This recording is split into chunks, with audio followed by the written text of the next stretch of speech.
हरे कृष्णा।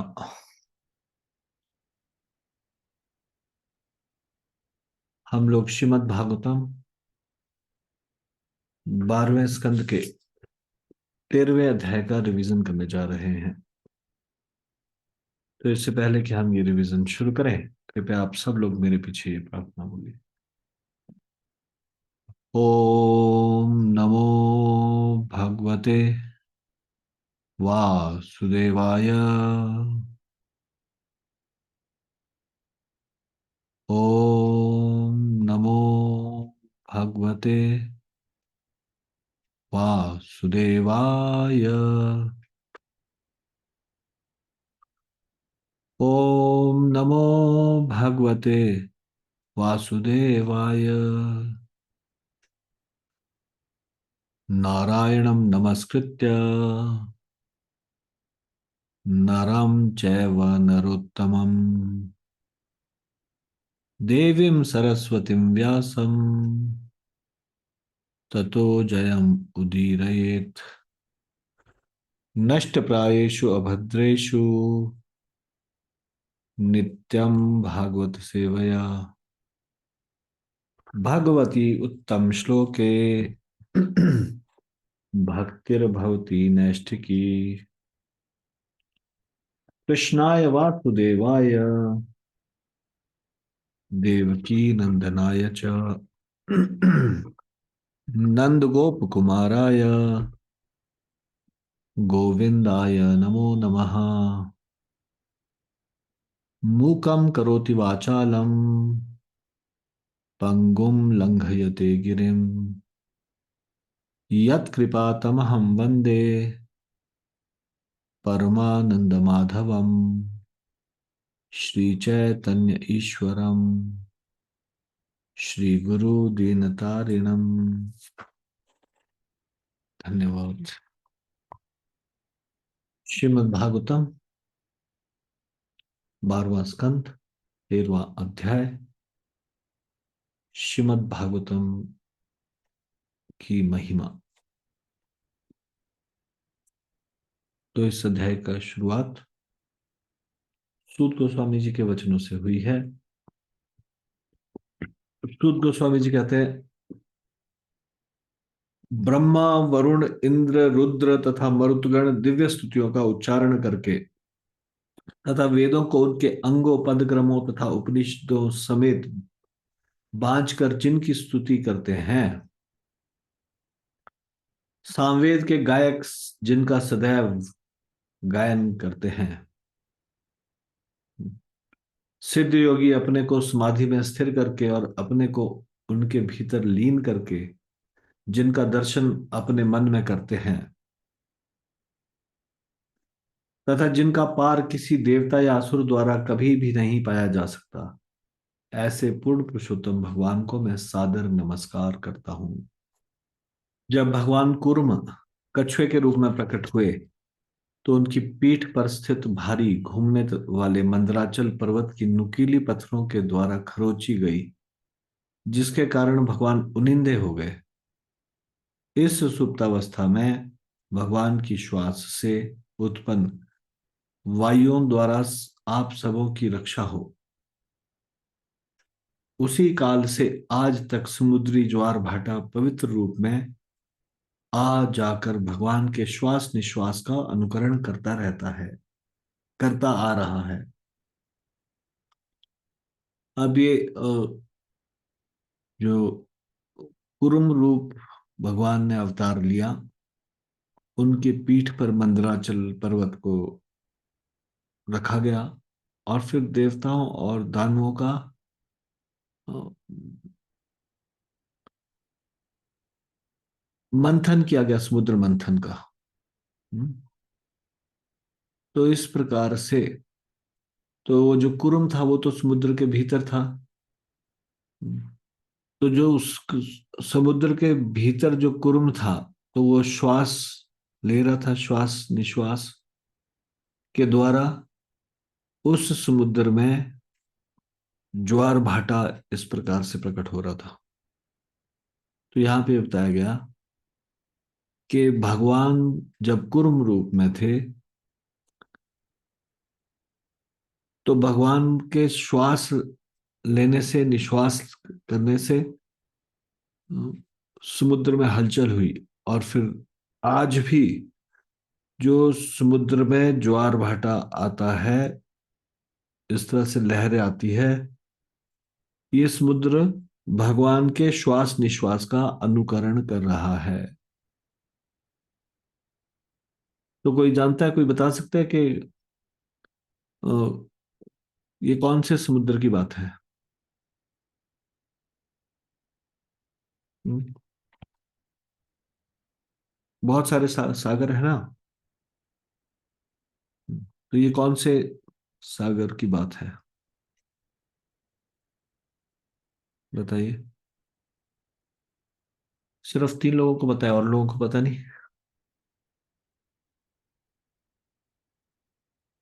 पंकज गुप्ता प्रभु जी, बताइए। दुग्ध सागर में। हाँ जी।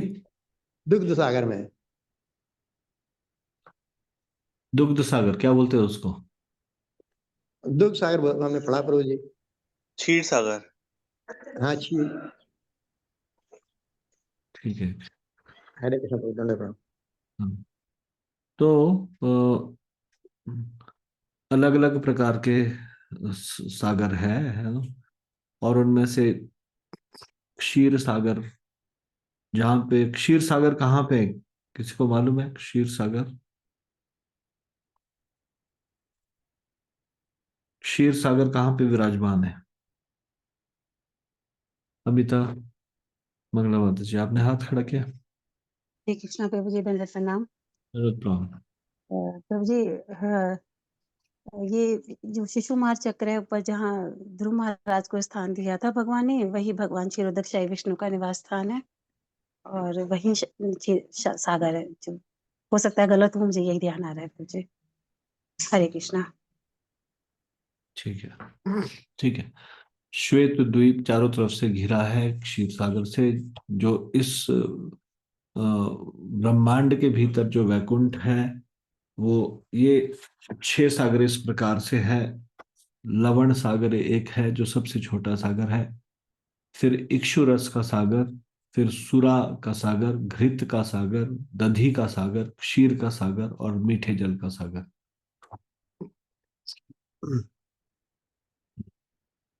हाँ।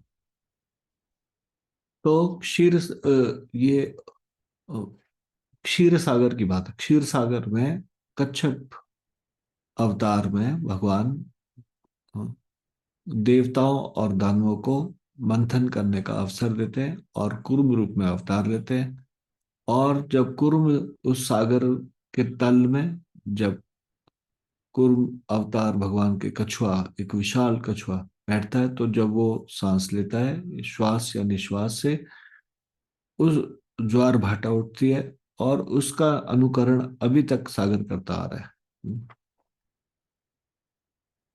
अब मुझसे सभी पुराणों की श्लोक संख्या सुनिए, तब इस भागवत पुराण के मूल विषय तथा उद्देश्य, इसे भेंट में देने का की सही विधि, ऐसी भेंट देने का महात्म्य, और अंत में इस ग्रंथ को सुनने तथा कीर्तन करने का महात्म्य सुनिए।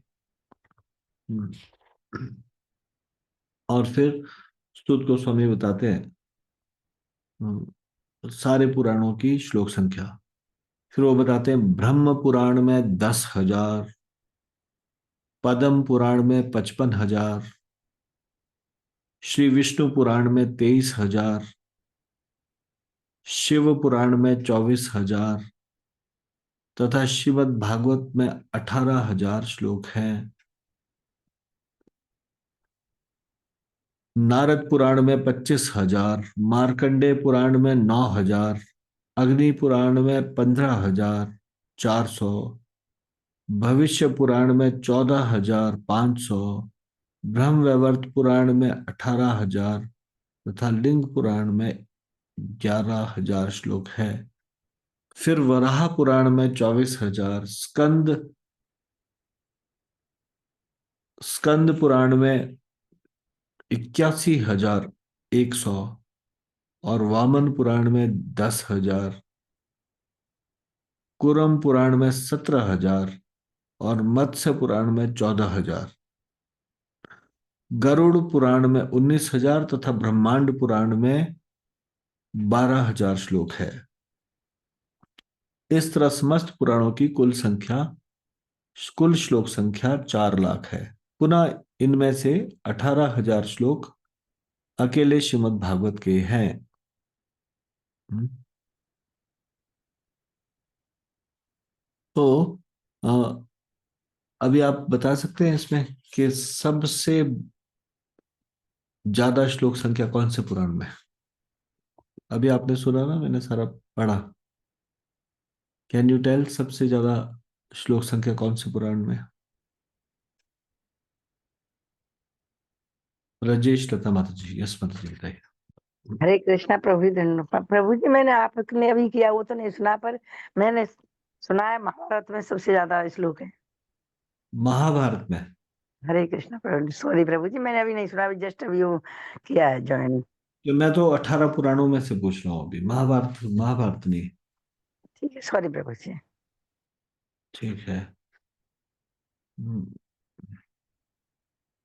महाभारत में 1 लाख से अधिक श्लोक है। अ, लेकिन अभी हम महाभारत की बात नहीं कर रहे हैं। ठीक है, और कौन बता सकता है? ये शक्तिमती माता जी, यस माता जी, बताइए। हरे कृष्णा प्रभु जी दंड प्रणाम। हरे कृष्ण, जरूरत। प्रभु जी स्कंद पुराण में 81,100। जी जी, धन्यवाद। स्कंद पुराण में सबसे ज्यादा श्लोकों की संख्या है 81,100। स्कंद पुराण सबसे बड़ा पुराण है। और इन 18 पुराण में सबसे छोटा पुराण कौन है? कौन सा है? अभी मैं हाथ खड़ा कीजिएगा, बोलिएगा मत। मैं हाथ नीचे कर रहा हूँ पहले वाले लोगों के। सबसे छोटा पुराण कौन सा है? बताइए। 18 पुराणों में सबसे छोटा पुराण कौन सा है? हम्म, रचना तिवारी मत जी, यस मत जी, बताइए। हरे कृष्णा प्रभु जी दंडवत प्रणाम। प्रभु जी 10,000 श्लोक है वामन पुराण में। रचना तिवारी माता जी सही कह रही है, आप लोग सहमत हैं इनसे? बाकी लोगों से पूछ रहा हूँ। नहीं प्रभु जी। नहीं? हरे कृष्णा प्रभु जी दंड प्रभु जी मार्कंड पुराण में है 9,000। मार्कंडेय पुराण में 9,000 श्लोक। हम्म अ, एक हाथ और खड़ा था। कलवती माता जी, आप सहमत है शक्तिमती माता जी से? सही है। हरे कृष्णा प्रभु जी दंडवत प्रणाम। प्रणाम। नहीं प्रभु जी, अभी जैसे माता जी ने बोला ना, मार्कंडेय पुराण में सबसे कम 9,000। हरे कृष्णा प्रभु जी। हाँ हाँ, मैं इन्हीं से पूछ रहा हूँ, इनसे। शक्तिमती माता जी से सहमत है? ठीक है ना? मार्कंडेय पुराण 9,000, यही विचार है आपका भी? जी जी प्रभु जी। हरे कृष्णा प्रभु जी। ठीक है, धन्यवाद। ठीक है, सबसे छोटा पुराण है मार्कंडेय पुराण। और सबसे बड़ा पुराण है स्कंद पुराण, 81,100।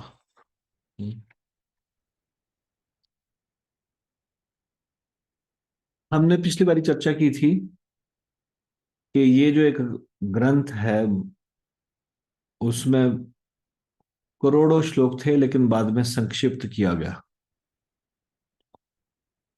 किसने संक्षिप्त किया और कितने श्लोक थे? कौन से ग्रंथ के बारे में चर्चा की थी? कल हमने चर्चा की थी कि ये एक ग्रंथ था, एक ग्रंथ है जिसमें करोड़ों श्लोक थे, लेकिन बाद में उसको छोटा कर दिया गया। गीतिका माता जी, यस माता जी, बताइए। हरे कृष्ण प्रभु जी दंडवत प्रणाम। हरे कृष्णा। प्रभु जी जो श्री रामचंद्र की लीलाओं का वर्णन किया था, उसमें ब्रह्मा जी ने जो किया था उसमें 100 करोड़ श्लोक में कहा था। फिर बाद में उस रामायण को श्री नारद मुनि ने संक्षिप्त में किया था। ठीक है। हरे कृष्ण प्रभु जी दंडवत। ये जो वाल्मीकि जी ने रामायण लिखी, वो नहीं, उससे पहले ब्रह्मा जी ने राम जी का चरित्र लिखा। ब्रह्मा जी ने उसको कहा, और 100 करोड़ श्लोकों में कहा। सोचिए कितना विस्तार में कहा होगा। और उसके बाद ये किसने उसको छोटा किया, संक्षिप्त किया? उसको संक्षिप्त किया और फिर वाल्मीकि वाल्मीकि जी को कहा, किसने? ये तो इजी है, वाल्मीकि जी को किसने बताया रामायण के विषय में कुछ बताया? अनम्यूट करके बोल सकते हैं डायरेक्टली। हरे कृष्णा प्रभु जी, दंडवत प्रणाम। नारद मुनि ने प्रभु जी। धन्यवाद। नारद मुनि जी ने फिर ये 100 करोड़ का जो राम जी का चरित्र था उसको छोटा किया, संक्षिप्त करके, फिर उसके बाद वाल्मीकि जी को बताया।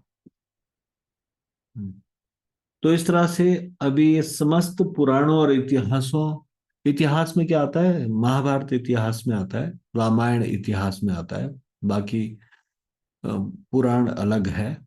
तो पुराण और इतिहास,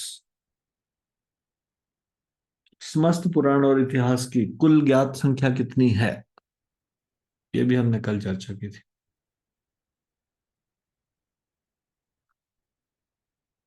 बोलिए, अनम्यूट करके बोल दीजिए। हरे कृष्णा प्रभु हरे जी, कृष्ण दंडवत। प्रभु दंडवत प्रणाम। यस,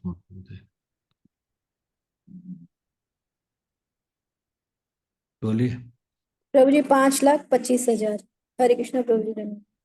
ठीक है, 5,25,000। धन्यवाद। भगवान ने सर्वप्रथम ब्रह्मा को संपूर्ण श्रीमद् भागवत प्रकाशित की। उस समय ब्रह्मा संसार से भयभीत होकर भगवान की नाभि से निकले कमल पर आसीन थे। तो ये श्रीमद् भागवतम का ज्ञान भगवान ने किस प्रकार से ब्रह्मा जी को दिया? श्रीमद् भागवतम का एक श्लोक है, उसमें बताया हुआ है। कलावती माता जी बोले। हरे कृष्णा प्रभु जी, दंडवत प्रणाम। प्रभु जी, भगवान ने ब्रह्मा जी के हृदय में प्रकट किया यह ज्ञान। हरे कृष्ण। तो ये श्लोक से सूचित होता है, तेने ब्रह्म हृदय या आदि कवये। तेने ब्रह्म हृदय, तेने ब्रह्म हृदय या आदि कवये। भगवान कृष्ण ने ब्रह्मा के हृदय में पूर्ण ज्ञान का विस्तार किया। भगवान कृष्ण ने ब्रह्मा के हृदय में पूर्ण ज्ञान का विस्तार किया। तो हृदय में ही, उनके हृदय में ही ये सारा ज्ञान दे दिया।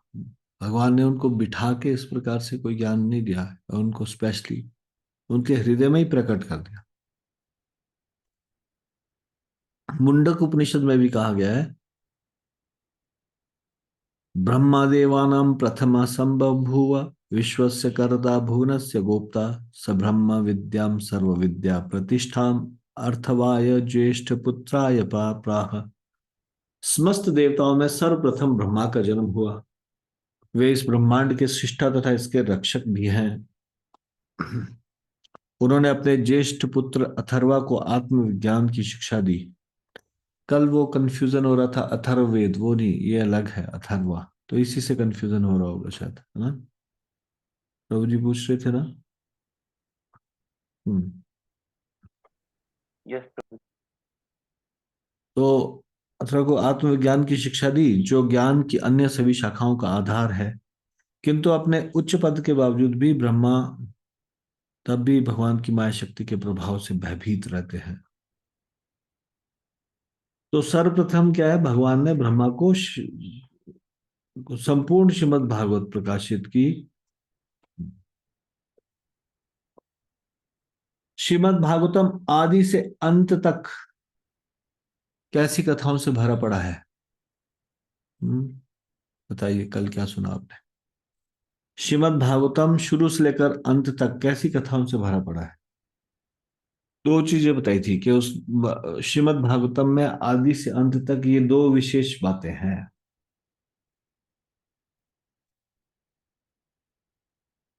और भी आप अपनी मर्जी से जोड़ सकते हो उसमें, लेकिन ये दो बातें कौन सी बताई थी?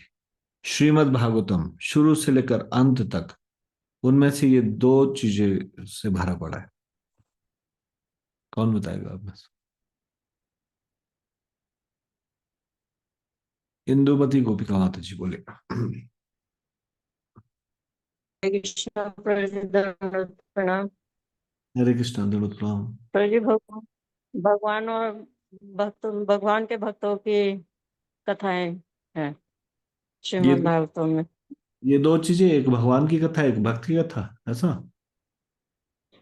भगवान की लीला और दिव्य रूप गुण लीला का, और हाँ, भगवान के भक्तों की ठीक है, भगवान की लीला और भक्तों की लीला भगवान है। की महिमा। जी भक्तों प्रभु की जी, हरे कृष्ण प्रभु जी, दंडवत प्रणाम। कुछ और भी था, शक्तिमती माता जी। ये दो चीजें नहीं थी मुख्यतः जो बताई थी वो। हरे कृष्णा प्रभु जी, दंडवत प्रणाम। दंडवत प्रभु प्रणाम। जी, भौतिक जीवन से वैराग्य की ओर ले जाने वाली कथाएं हैं। Very good. भौतिक जीवन से वैरागी की ओर ले जाने वाली कथा, पहली चीज। और दूसरा? भाव विभोर कर देने वाली कथा है, संतों और भक्तों को, देवताओं को और संतों को भाव विभोर कर देने वाली कथा है। हरे कृष्ण प्रभु। नहीं, ऐसा इसका उत्तर नहीं होगा। भगवान की दिव्य लीलाएं, भगवान की दिव्य लीलाएं और वैरागी की ओर ले जाने वाली कथा है। मतलब ये शुरू से लेकर अंत तक श्रीमद् भागवतम में ये दो चीजों से भरा पड़ा है, ऐसा इसमें हमने पढ़ा था, ऐसा लिखा है श्लोक में। सूत गोस्वामी जी ऐसा कहते हैं। मैं प्रश्न ये पूछ रहा हूँ, कई चीजें बोली जा सकती है। जैसे कि ये भी बोला जा सकता है कि भगवान और भक्तों की कथाएं, भक्तों की कथाएं भी है, ये सही है। लेकिन सूत गोस्वामी जी क्या कह रहे हैं? सूत गोस्वामी जी कह रहे हैं कि ये भरा पड़ा है श्रीमद् भागवतम, और शुरू से अंत तक है इसमें ये विशेष चीज है। क्या? एक तो भौतिक जीवन से वैराग्य की ओर ले जाने वाली कथा है, और दूसरा भगवान की दिव्य लीला है। हरे कृष्ण वृंदावन। श्रीमद् भागवतम को हमने कल चर्चा की थी कि ये this is the essence, essence of what. अब कल हमने क्या पढ़ा था इसका, हम ये रिवीजन कर रहे हैं ना, लास्ट चैप्टर का रिवीजन कर रहे हैं। तो बताओ आप कितना ध्यान से सुनो। Shrimad Bhagavatam is essence of what? मैं म्यूट करो, पहले अभी हाथ नीचे करो, आप उठाइए। श्रीमद् भागवतम किस चीज का एसेंस है? दो लोग से सिर्फ,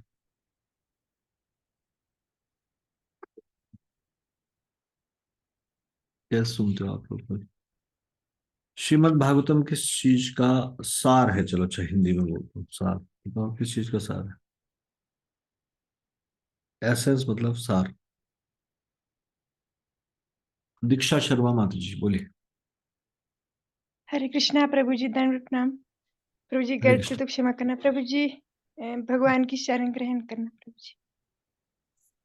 नहीं, श्रीमद् भागवतम खुद किस चीज का सार है? या श्रीमद् भागवतम का सार क्या है, ऐसे नहीं मैंने बोला। श्रीमद् भागवतम का सार क्या है, उसमें आप कुछ बोल सकते हैं, है ना, कि भगवान की शरण ग्रहण करना। मैं तो ये बोल रहा हूँ श्रीमद् भागवतम खुद अपने आप में किस चीज का सार है? सॉरी प्रभु जी, हरे कृष्णा, दंड प्रणाम। भुवन दत्त प्रभु जी बोलिए। हरे कृष्ण प्रभु, प्रभु जी क्षमा कर दी गई त्रुटियां है। सभी शास्त्रों का सार है प्रभु जी, सभी शास्त्रों का, जितने भी है शास्त्र, उनका एक निचोड़ है श्रीमद् भागवतम। यानी कि जो 17 पुराण है उनका सार। सभी शास्त्र जो यानी कि बोलते हैं कि अगर श्रीमद् भागवतम पढ़ लें तो हम यानी कि एक तरीके से सभी शास्त्रों को एक प्रकार से हम माधव, जान लें। माधव प्रिया माता जी। हरे कृष्णा प्रभु जी, जी दंडवत प्रणाम। ये श्रीमद् भागवत समस्त वेदांत दर्शन का शास्त्र। जी जी जी। जो भी वेद है, हाँ, जो भी वैदिक फिलॉसफी है, वैदिक लिटरेचर है, हम्म, हम्म, वेद सबका उपनिषद सार है। हम सबका सार है हम। ठीक है, थैंक यू सो मच। हरे कृष्ण, दंडवत प्रणाम। तो ये भागवत समस्त वेदांत दर्शन का सार है। किस लिए? क्योंकि इसकी विषय वस्तु परम सत्य है, एब्सोल्यूट ट्रुथ, जो आत्मा से अभिन्न होते हुए भी अद्वितीय सर्वोपरि सत्य है। हम लोगों ने कल, मतलब अभी ये लास्ट में जो समराइज कर रहे हैं, है ना, श्रीमद् भागवतम की महिमा, इसमें सुद गोस्वामी कुछ बताते हैं कि what is the aim, what is the goal of this literature. Srimad Bhagavatam का क्या गोल है? What is the goal of Srimad Bhagavatam? बोलिए। कल हमने बोला था, इसका पढ़ा था। श्रीमद् भागवतम का गोल क्या है? ठीक है, अच्छा आपको इसमें बताता हूँ। इस एक श्लोक में आया था, कैवल्य एक प्रयोजनम, एक ही प्रयोजन है इसका। कैवल्य एक प्रयोजनम। अब ये कैवल्य क्या है? ऐसा सूत गोस्वामी कहते हैं। हम्म क्या सार है? व्हाट इज द गोल? शैली चौहान माता जी बताइए। हरे कृष्ण प्रभु जी, धन्यवाद प्रणाम। हरे कृष्ण द्रुपद। प्रभु जी, इसका सार यही है कि हम यहाँ के निवासी नहीं है, स्थायी निवासी। हमारा जो परम धाम है वो मतलब भगवत धाम ही है, और यही है प्रभु जी सार तो। और उन भगवान के चरणों का आश्रय लेना, और वही हमारे असली मम्मी पापा है, मतलब माँ बाप है। यही है प्रभु जी। Thank you. बहुत सारी चीजें बोली जा सकती है ना, और सारी चीजें सही भी हो सकती है ना। लेकिन सूत गोस्वामी जी क्या कह रहे थे? गोकुल गीता माता जी, यस माता जी बताइए। हरे कृष्ण प्रभु जी, दंडवत प्रणाम। धन्यवाद। प्रभु जी, भगवान के श्री चरण कमल का मतलब के आश्रय लेना और सेवा करना, तो भक्ति करना भगवान का। ठीक है, मैं हरे सब लोगों से पूछता हूँ। चलो, जो जो लोगों के हाथ खड़े हैं। मयंक प्रभु, आप क्या कहते हैं? इस ग्रंथ श्रीमद् भागवतम का क्या गोल है? हरे कृष्ण गुरु दंडवत प्रणाम। प्रभु जी, मेरी समझ से भगवान के नाम में रुचि हो जाए, यही इसका अल्टीमेट गोल है। हरे कृष्ण महामंत्र में हमारे आसक्ति हो जाए। हरे कृष्ण प्रभु जी। शक्तिवती माता जी, या एक मिनट पहले माधव प्रिया माता जी। माधव प्रिया माता जी। हरे कृष्ण प्रभु जी, मैंने नहीं हाथ रेंज किया था, पहले ही हो रहा हुआ। हरे कृष्ण। ओके, विक्रांत शहरिया प्रभु जी।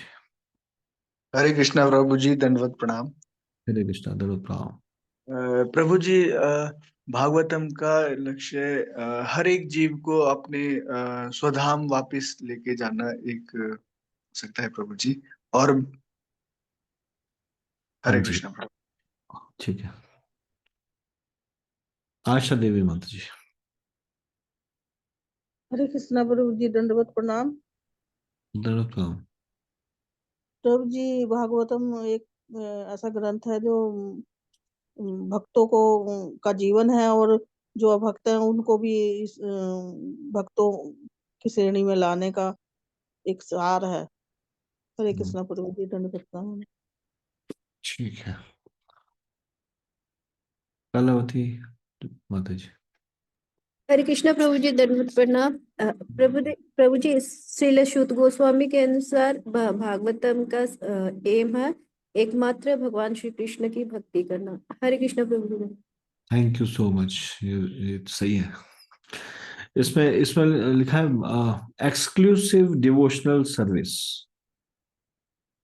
एक्सक्लूसिव मतलब नथिंग एल्स, मतलब कोई और कोई प्रयोजन नहीं, एक ही प्रयोजन। वो है भक्ति, शुद्ध भक्ति।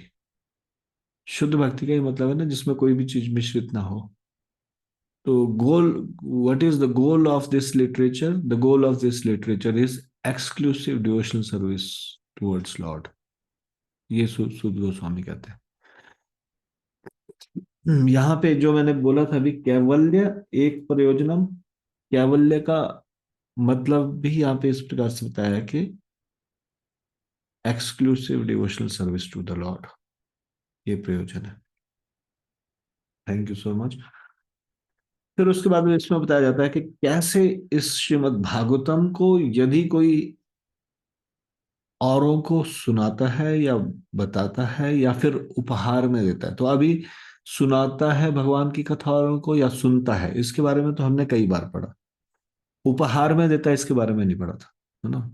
लेकिन ये बड़ा विशेष श्लोक है, स्पेशल श्लोक है, 12वें स्कंद के 13वें अध्याय का 13वां श्लोक, 12.13.13। उसमें ये प्रॉपर प्रोसेस बताया गया है, how how it should be given to someone. Srimad Bhagavatam का दान तो करना चाहिए, दान करना चाहिए, और कैसे करना चाहिए दान।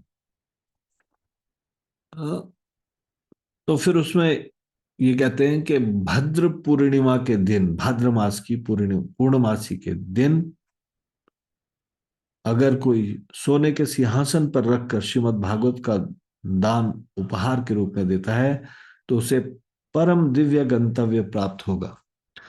तो आपको बताऊं, मैं जब दिल्ली में जॉब कर रहा था तो मेरे पास श्रीमद् भागवतम नहीं थी। अभी मैं दिल्ली में नया नया जॉब में लगा था, बड़ी पुरानी बात है।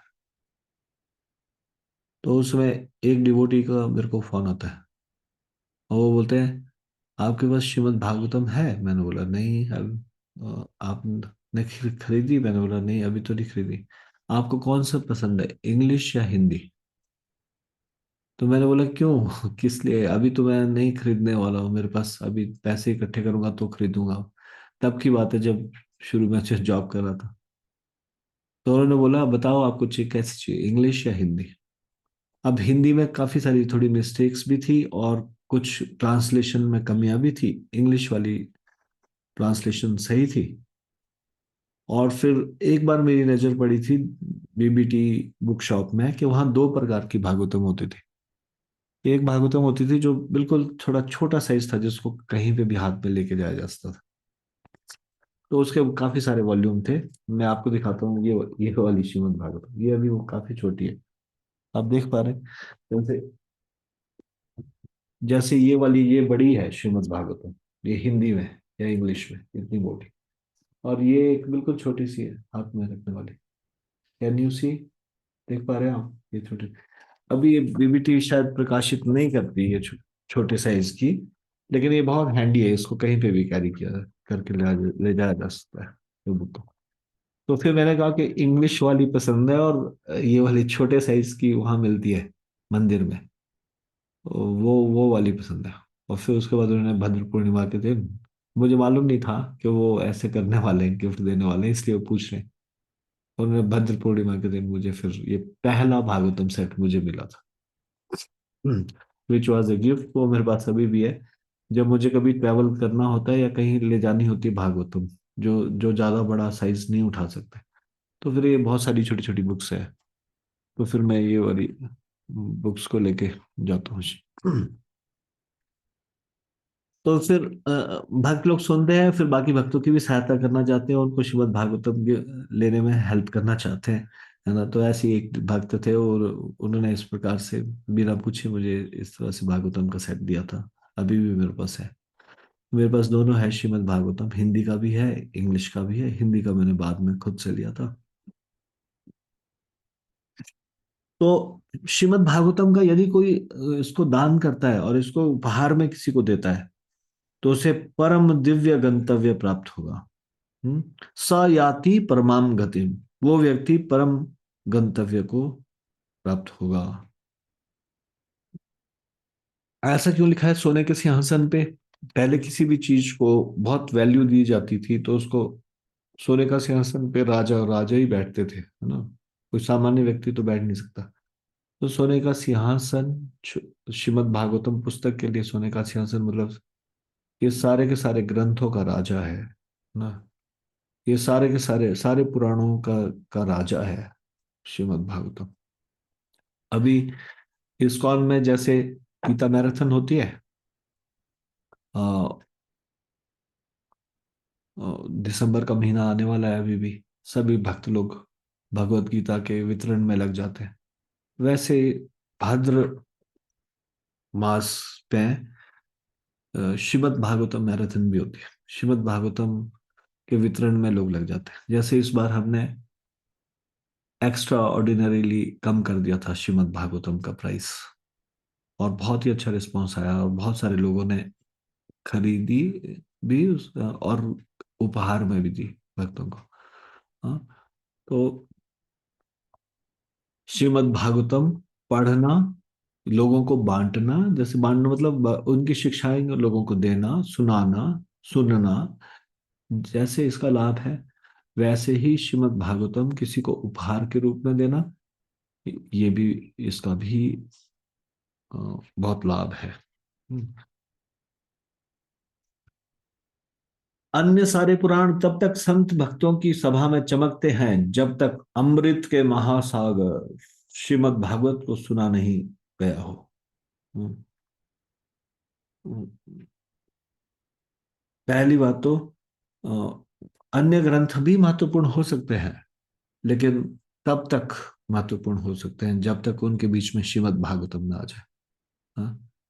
जब श्रीमद् भागवतम है तो उसके सामने सारे के सारे फीके पड़ जाते हैं। ये अमृत का महासागर के समान है। हाँ?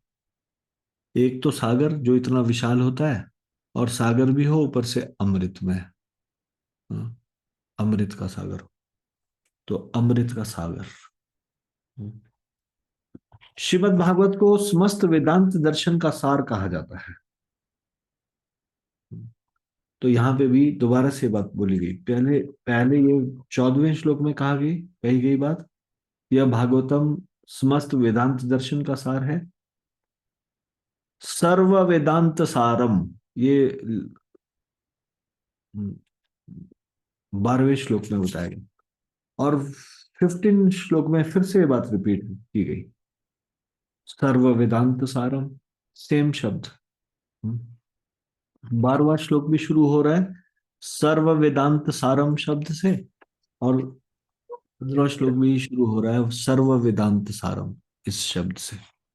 यानी कि इस बात को बल देकर कहा जा रहा है कि श्रीमद् भागवतम सारे वेदांतों का सार है, वेदांत दर्शन का सार है।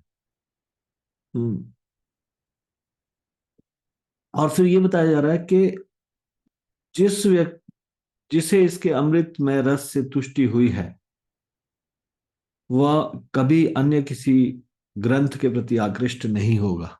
जैसे कहते हैं ना, लड्डू कब तक अच्छा लगता है? जब तक रसगुल्ला ना खाए व्यक्ति। रसगुल्ला खाएगा फिर उसके बाद उसको लगेगा लड्डू। हाँ, लड्डू अच्छा था तब तक अच्छा लग रहा था, जब तक रसगुल्ला ज्यादा टेस्टी लगता।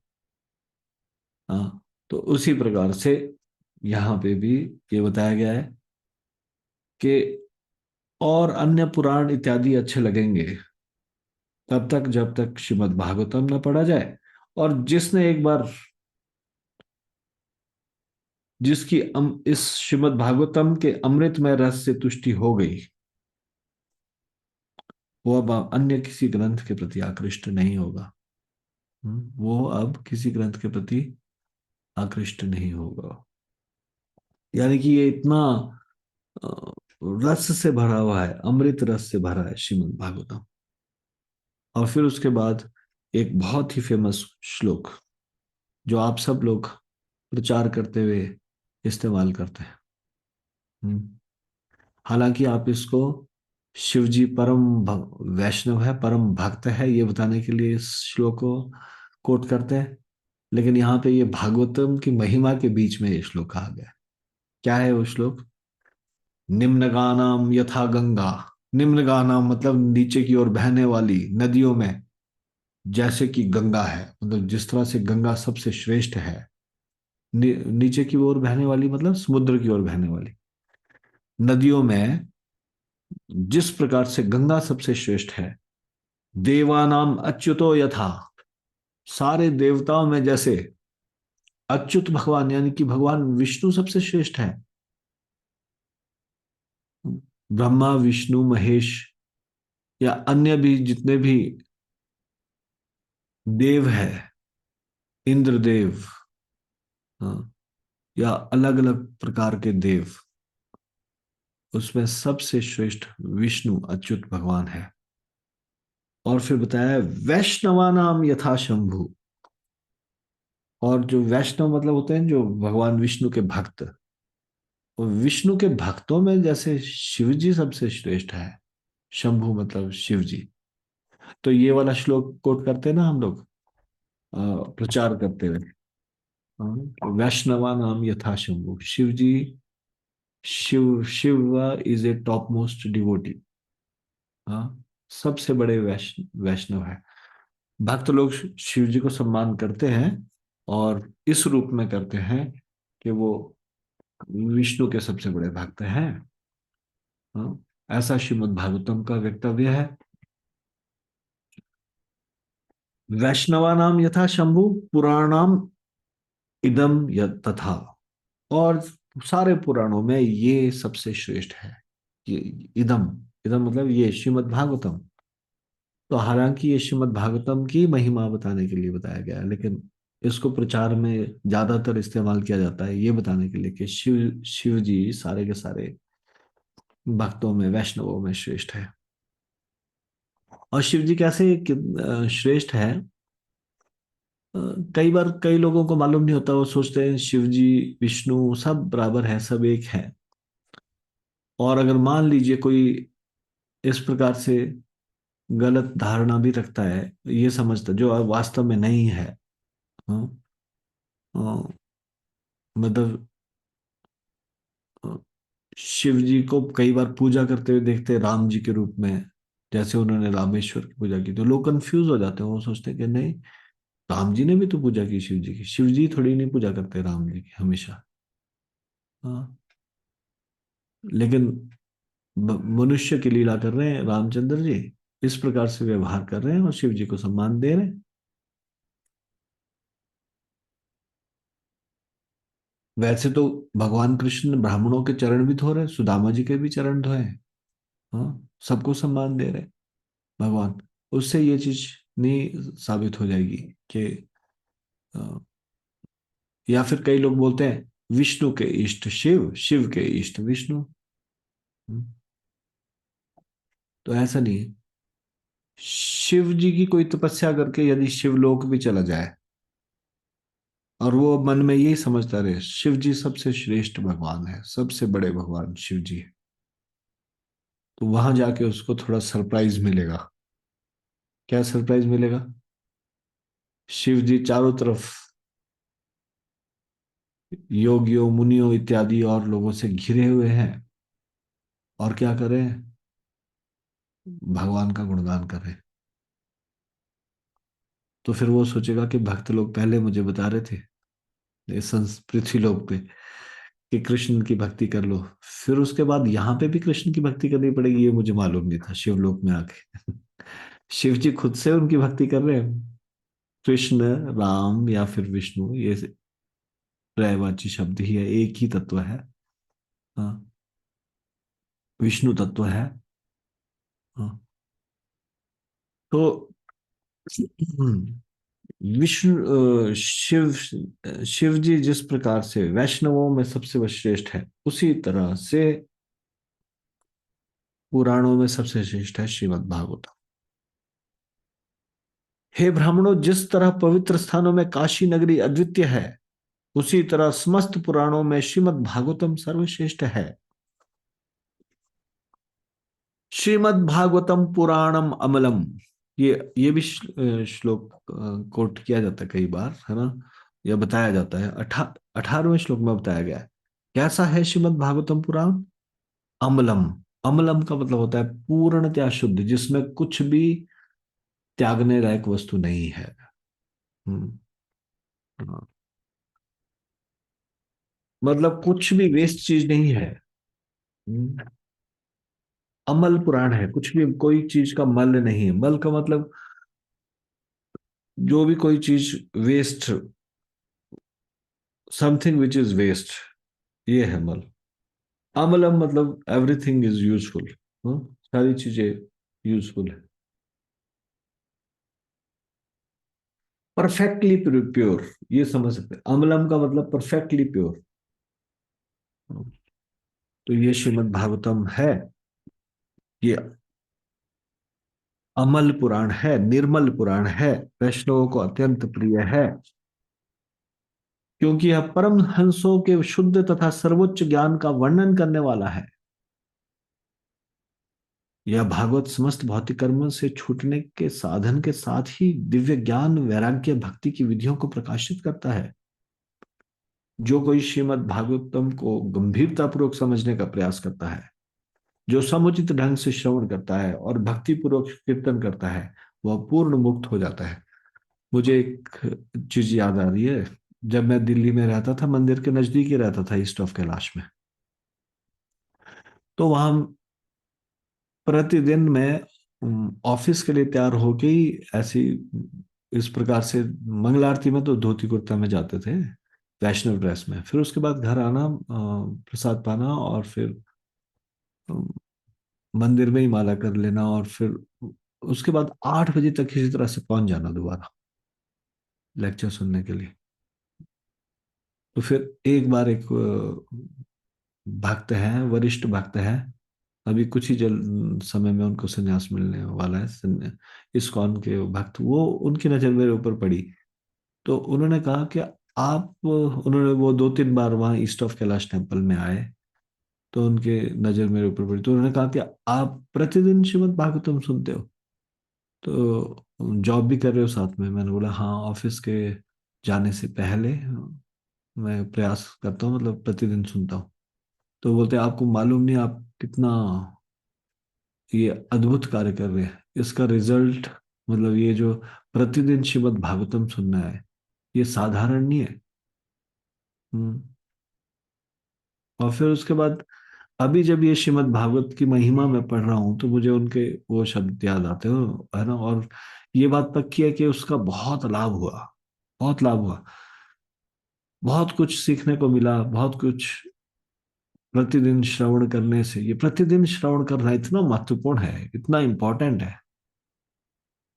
केवल प्रतिदिन श्रवण करने मात्र से ही आपकी इतनी स्ट्रांग फिलॉसफी हो जाएगी कि आपके खुद के प्रश्न तो सारे समाधान हो ही जाएंगे, औरों के कोई प्रश्नों का भी आप समाधान कर पाओगे। जैसे कई बार स्पिरिचुअल लाइफ में डाउट्स होते हैं ना, सुन सुन के ही डाउट्स क्लियर हो जाते हैं। हाँ, कई बार ऐसा बहुत बार होता है, जैसे हम कभी सुन रहे होते हैं और फिर उसके बाद हमको लगता है कि मन में कुछ प्रश्न आया, और मन में कुछ प्रश्न उठ रहा है, वो लेक्चर में हमको आंसर मिल गया। हमने ये क्वेश्चन पूछा भी नहीं किसी से, लेकिन वो क्वेश्चन का आंसर हमको लेक्चर में ही मिल गया। होता है ऐसा कि नहीं, कभी हमारे माइंड में कुछ प्रश्न वगैरह चल रहे होते हैं, या प्रश्न कभी ऐसा लगता है कि कभी पूछेंगे हम प्रभु जी से, या फिर लेक्चर शुरू हुआ, कुछ प्रश्न आया, कुछ देर बाद, थोड़ी देर बाद अपने आप से उसका आंसर भी उसी लेक्चर में आ गया। ऐसा होता है, कभी हुआ आप लोगों के साथ ऐसा? हरि बोल प्रभु जी। हरे कृष्ण प्रभु जी, दंडवत प्रणाम। होता है ना, बाकी लोगों के साथ भी होता है। यस यस हरे प्रभु, कृष्ण वो दंड पाओ। हरे कृष्ण प्रभु, दंड प्रणाम। बोल हरि बोल प्रभु जी। प्रभु जी, हरि बोल। हाँ, ठीक है। हरि बोल, यस सर जी।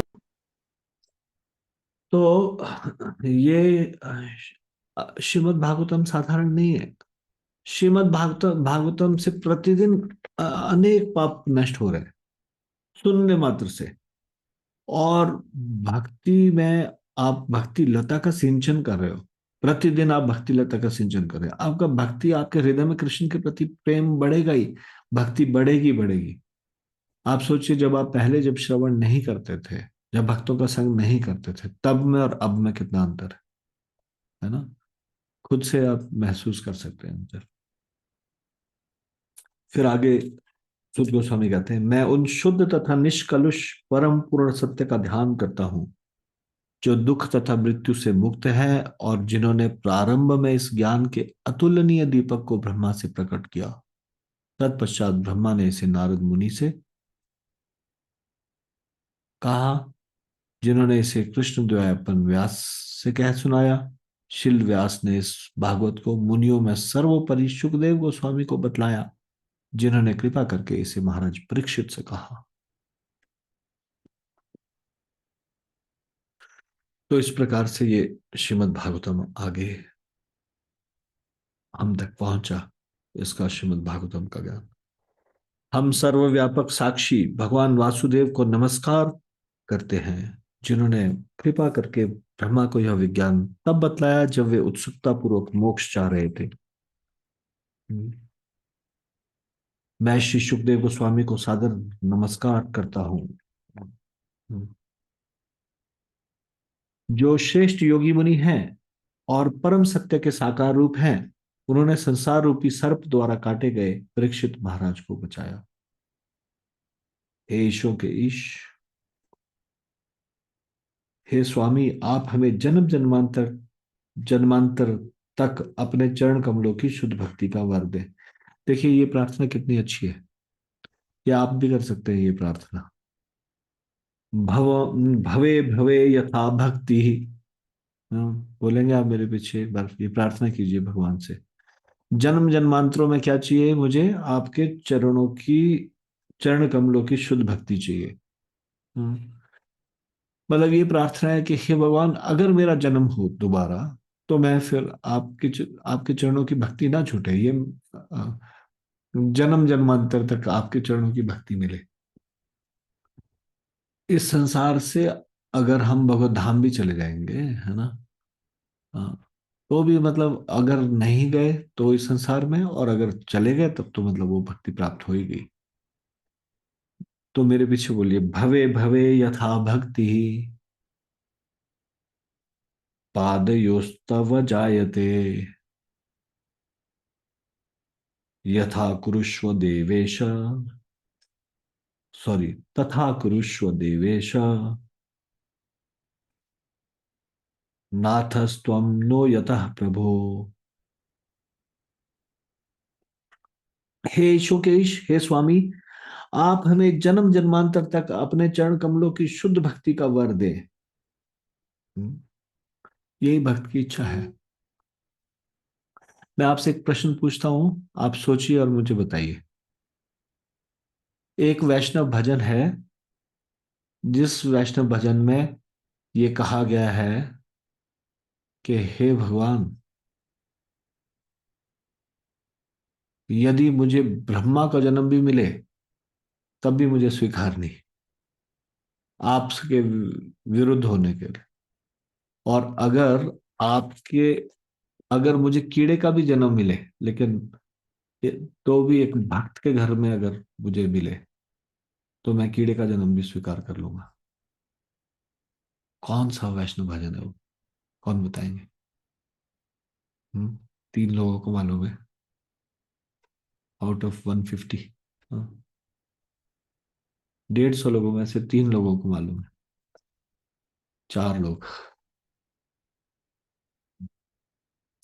नित्य किशोरी माता जी, काजल गुप्ता माता जी, गोकुल गीता माता जी और विराट राघव। नित्य किशोरी माता जी, आप बताइए। हरे कृष्णा प्रभु जी, दंडवत प्रणाम। प्रभु जी, मानस देह गेह जो किछु मोर, अर्पिलत हुआ पदे नंद किशोर। हरे कृष्णा प्रभु जी। धन्यवाद, थैंक यू सो मच। ये जो वैष्णव भजन है, मानस देह गेह जो कुछ मोर, अर्पिलु तुया पदे नंद किशोर, इसमें ये प्रार्थना की गई है। इसमें ये कहा गया है कि यदि मुझे कीट जन्म हो यथा तो या दास। भक्ति विनोद ठाकुर जी के द्वारा ये लिखा गया है। वो कहते हैं, हे भगवान, यदि मुझे कीड़े का जन्म भी लेना पड़े तो आपका दासत्व मिले, यही मेरी अभिलाषा है। कि मेरे कर्मों के अनुसार मुझे जन्म मिलेगा तो कैसा भी, जैसा भी आप ठीक समझे, अगर कीड़े का जन्म मिले तो बस मेरी अभिलाषा ये क्या है, आपका दासत्व मिले। बहिर्मुख ब्रह्मा जन्मे नहीं आश।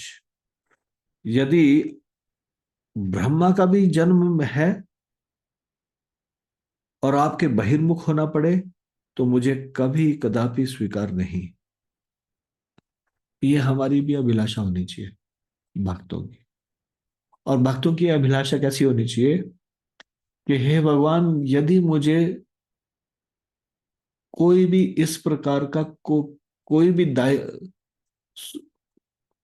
कुछ पोजीशन को क्या बोलेंगे, पद मिले जिसमें मुझे भक्तों के विरुद्ध होना पड़े या भगवान के विरुद्ध होना पड़े, तो मुझे स्वीकार नहीं। देखो, भगवान के विरुद्ध तो कोई व्यक्ति होता नहीं आसानी से, तो इसलिए भगवान के विरुद्ध होना पड़े, लेकिन भक्तों के भी विरुद्ध, तो ये भावना भी मुझे स्वीकार नहीं हुई। ऐसा भगवान से प्रार्थना करना चाहिए। What to do. इस संसार में मेनली तो हम क्या भक्ति कर रहे हैं, क्या किस चीज के लिए? कृष्ण की प्रसन्नता के लिए।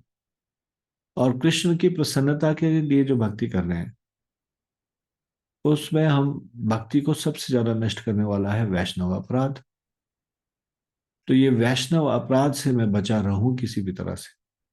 आपके जो प्रिय है ये वैष्णव, उनके विरुद्ध ना किसी प्रकार से हो जाओ, किसी प्रकार से उनके हृदय को दुख ना पहुंचाऊं। मेरी कोई ऐसा कार्य ना हो जिससे मैं वैष्णव के हृदय को दुखी करूं। ऐसी हमारी प्रार्थना होनी चाहिए। आपके विरुद्ध हो जाऊं, ये तो ऐसे नॉर्मली होगा नहीं, क्योंकि जब हम भक्ति कर रहे हैं तो जानते हैं ना। लेकिन जो हो सकता है, जिसमें एक एक ट्रैप जिसमें हम फंस सकते हैं, वो ये कि भक्तों के प्रति वैमनस्य मेरे हृदय में ना आ जाए, भक्तों के प्रति आदर बुद्धि बनी रहे। क्योंकि भगवान को बहुत प्रिय है ये। भगवान उसको शुद्ध भक्ति देते हैं जो जिसके हृदय में भक्तों के प्रति आदर बुद्धि होती है। भक्तों के प्रति आदर बुद्धि होती है मतलब कभी भी हम रजोगुण में ना आ जाए, तमोगुण में ना आ जाए, और तैश में आके बात ना करें भक्तों के साथ,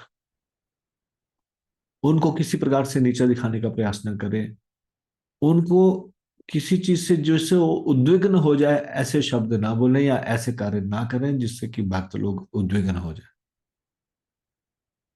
इस प्रकार से इसको हम प्रैक्टिकली अपनी लाइफ में अप्लाई कर सकते हैं। जो हम यहाँ पे पढ़ रहे हैं, हाँ, जन्म जन्मांतर तक हमको भगवान की शुद्ध भक्ति चाहिए। जन्म जन्मांतर तक तब हमको शुद्ध भक्ति मिलेगी जब हम वैष्णवों के प्रति आदर भाव रखना सीख पाएंगे तब। और फिर उसके बाद अंतिम श्लोक जो बहुत फेमस श्लोक है, क्या है? नाम संकीर्तनम यस्य सर्व पाप प्रणाशनम, प्रणामो दुख शमनस्तम नमामि हरिम प्रिय परम। मैं उन भगवान हरि को सादर नमस्कार करता हूं जिनके पवित्र नामों का सामूहिक कीर्तन सारे पापों को नष्ट करता है और जिनको नमस्कार करने से सारे भौतिक कष्टों से छुटकारा मिल जाता है। पवित्र नामों का सामूहिक कीर्तन। तो यहाँ पे नाम कीर्तन की महिमा को बताया गया है, भगवान को प्रणाम करने की महिमा को बताया गया है। ऐसे भगवान की शरण ग्रहण करना चाहिए। तो ये श्रीमद् भागवतम, आज इसका रिवीजन संपूर्ण होता है। तो आज इस प्रकार से ये श्रीमद् भागवतम हमारा पूरा हुआ। कल भी हमने इस बारे में बात की थी। काफी समय से श्रीमद् भागवतम चल रहा था। अभी जैसे मैंने इस अध्याय का रिवीजन किया, वैसे ही अगले प्रवचन में पूरा Srimad Bhagavatam at a glance, एक नजर में श्रीमद् भागवतम को हम चर्चा करेंगे हर कैंटो के विषय में। पहले स्कंद में हमने क्या पढ़ा, पहले स्कंद की क्या रूपरेखा है। जैसे उदाहरण के लिए मैं आपको बताता हूं, जैसे पहला स्कंद 3 भागों में बांटा जा सकता है। पहले नारद और व्यास जी का संवाद, फिर कृष्ण हस्तिनापुर में और द्वारका में, परीक्षित महाराज जी का जन्म, पांडवों का संन्यास, ये दूसरा भाग, और तीसरा परीक्षित महाराज।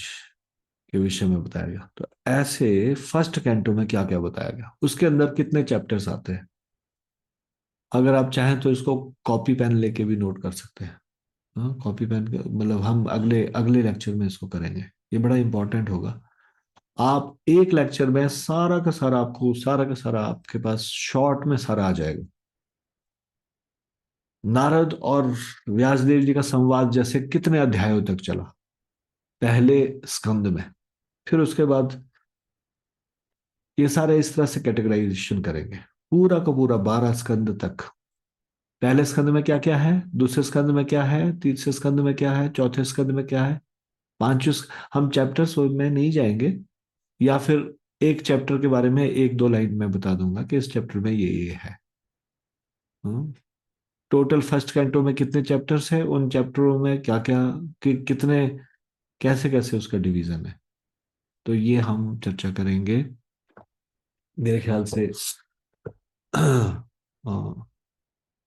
मंडे को, आई थिंक। कल, टुमारो इज सैटरडे।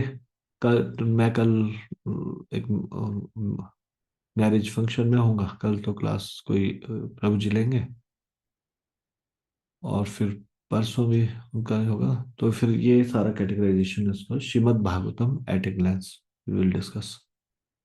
पूरा श्रीमद् भागवतम हो गया, लेकिन उसको एक बार शुरू से लेकर, क्योंकि अभी अगर नॉर्मली किसी से पूछे ध्रुव महाराज जी का चरित्र कौन से स्कंद में, याद ही नहीं। प्रहलाद महाराज जी का कौन से में, याद नहीं। तो पढ़ तो लिया श्रीमद् भागवतम, बस सारी चीजें याद नहीं रहती कई बार, या फिर ये घटना कौन से स्कंद में है, तो ये इस चीज में सहायता मिलेगी फिर। ठीक है।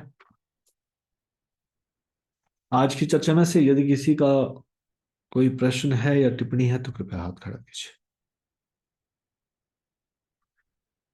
नित्य किशोरी माता जी, यस माता जी, बताइए। हरे कृष्ण प्रभु जी, दंडवत प्रणाम।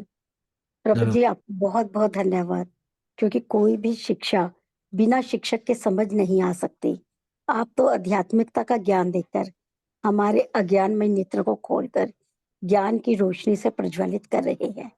कहते भी हैं, गुरु गोविंदो खड़े काके लागू पाए, बलिहारी गुरु आपने जिन गोविंदियों में लाए। श्रीमद् भागवतम जो दिव्य है, अलौकिक, अतुलनीय, अमृतमय, ज्ञानमय ग्रंथ है, जिसका प्रत्येक शब्द दिव्य गुणों से ओतप्रोत है। एक एक शब्द की गहराई हमें अपने शिक्षक व आचार्यों से ही समझ में आ सकती है। जैसे बिना नाविक के बोट, बिना पायलट के प्लेन, बिना ड्राइवर के बस, कार आदि कुछ भी उनका महत्वहीन है, ऐसे ही यदि शिक्षक ही ना हो तो इन ग्रंथों की कोई वैल्यू ही नहीं रहती। यदि शिक्षक ना होते तो आज डॉक्टर, पायलट ना होते। यदि प्रभुपाद जी, छह गोस्वामी जैसे आचार्य ही ना होते तो आज इस्कॉन दिखाई ही नहीं देता। प्रभु जी, आप जैसे शिक्षा गुरु जो धैर्य से इस ग्रंथों का जिन्होंने हमें समझाया, यदि ना होते तो आज जूम ग्रुप से ही इतने शिक्षा गुरु और ही ना बनते जाते। आज इतने सारे शिक्षा गुरु बनते जा रहे हैं जो आगे और लोगों का उद्धार कर रहे हैं। ये ग्रंथ जो है भागवतम, हम बद जीवों को पहले तो यह एहसास करवाते हैं, यानी समझाते हैं कि हम किस तरह से बद हैं, कैसे माया की बेड़ियों में कैदी की तरह इस भौतिक संसार रूपी जेल में बंधे हैं। हम जेल में भी इंद्रिय तृप्ति की इच्छा रखते हुए सुखपूर्वक जीने की योजना बनाते हैं, पर जो काल द्वारा ग्रसित होती रहती है। फिर यहाँ से इस जेल से निकलने का रास्ता भी दिखलाते हैं ये ग्रंथ। जैसे कहते हैं कि एकमात्र विष्णु शरणम, और श्रवण कीर्तन द्वारा इस भव सागर से निकल सकते हैं। श्रीमद् भागवतम अमृत का सागर है। आसमान में यदि चांद निकल आए तो तारों का प्रकाश नगण्य हो जाता है। ऐसे ही श्रीमद् भागवतम के आगे अन्य सारे ग्रंथ फीके पड़ जाते हैं। जैसे नदियों में गंगा, देवों में विष्णु, वैष्णवों में शिव, तीर्थों में वृंदावन अद्वितीय है, ऐसे श्रीमद् भागवत सर्वश्रेष्ठ है। यह ग्रंथ हमें अपनी अंतिम मंजिल कृष्ण प्रेम तक पहुंचाता है, गोलोक धाम तक लेकर जाता है, क्योंकि इसके पठन पाठन श्रवण से वैराग्य की अनुभूति होने लगती है, जिंदगी का सत्य अनुभव होता है। ये श्रीमद् भागवतम का असली रियलाइजेशन तो जोम ग्रुप की वजह से ही समझ में आया, वरना टेम्पल में जाकर सुनना पॉसिबल ना होता। क्योंकि वरना जो लोग श्रीमद् भागवतम का 7 डेज का ही करवाते थे पाठ, और वह हमने सुना भी है, पर उसके अंदर क्या होता था प्रभु जी, जीवन का मेन उद्देश्य है, भागवतम का मेन उद्देश्य है, तो समझ में ही नहीं आता था। क्योंकि उन लोगों का उद्देश्य एक पैसा कमाना और एक मनोरंजन का पर्पस ही रह जाता था। यह तो प्रभु जी आप सबके अथक व निरंतर प्रयास से ही कितने ही भक्तों ने इस अमृत सागर का आस्वादन किया। जैसे सुई धागे के बिना, पतंग बिना डोर के महत्वहीन है, ऐसे ही इन अमूल्य ग्रंथ भी शिक्षक के बिना महत्वहीन है। और लास्ट में प्रभु जी, हे कृष्ण, यदि मैं आपके श्री चरण कमलों में यही प्रार्थना बारंबार और नित्य ही करती रहूं कि जन्म जन्मांतर तक आपके चरण कमलों की शुद्ध भक्ति का ही मुझे वरदान दें। हम आपके पवित्र नामों का अपराध रहित होकर कीर्तन पर कर पाए, क्योंकि यही सारे पापों को नष्ट करेगा और भौतिक कष्टों का हमारा निवारण कर पाएंगे। हरे कृष्ण प्रभु जी, कोई गलती हो तो प्रभु जी क्षमा करना। हरे कृष्ण प्रभु। Thank you so much for your realization. Mayank प्रभु जी। हरे कृष्ण प्रभु जी, दंडवत प्रणाम।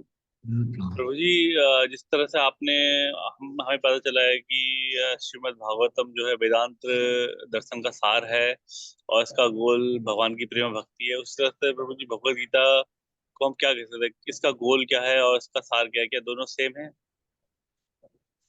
सारे वैदिक ग्रंथों का यही सार है, भगवान की शुद्ध भक्ति करना। हाँ प्रभु जी, मगर भगवद गीता का सार और उसका गोल भी यही है? यही गोल है मेनली तो, दोनों का, उनका भी भगवत गीता का। हरे कृष्ण प्रभु जी, दंडवत प्रणाम। धन्यवाद। दुर्गा शर्मा माता जी।